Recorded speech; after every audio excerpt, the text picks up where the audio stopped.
Halo dulur, tak sepino lokasi ketoprak bakti kuncara ning Desa Bulu Mulya ya lur.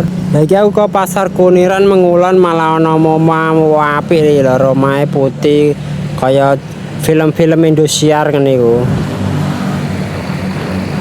Lah iki panase ngeter lur.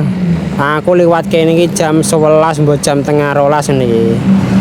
Ini mau diombeni malah watuk lur kaya ndinane ngene iki suara isih bindenge ngene lur.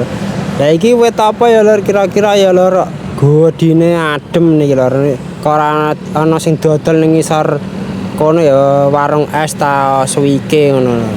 Dadine nek dienggo ampiran iku adem kok ora ana sing dodoli ya. Iki ya isih mengulan terus lur aku lur. Sebelah kanan iki irigasine jos iku lur. Kanggo pengairan sawah iku masuk ya. Lah iku mau gapura Desa Trolu lur. Iki makame Desa Trolu iki. Jos iku. Iya saya mengulang terus iki lur.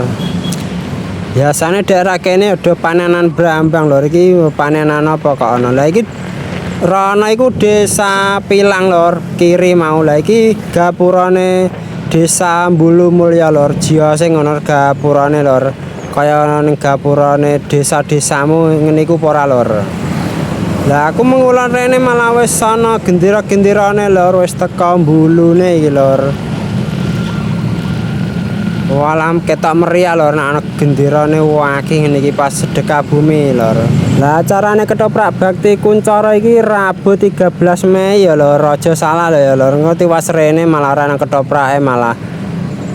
Dak aku mau amuk lur, iki pokok 13 Mei. Lah iki bakul-bakul wis waki ning kene lur. Berarti ketoprake sebelah ndi iki ya lur. Lah nak kanan rono ya iso tembus Siwalan lur. Iki dilarang masuk lur, soalnya ketoprake iki apa lur, ketoprake ning kene nganggur jebule lur ning pasar. Ning pasar Bulu iki lur.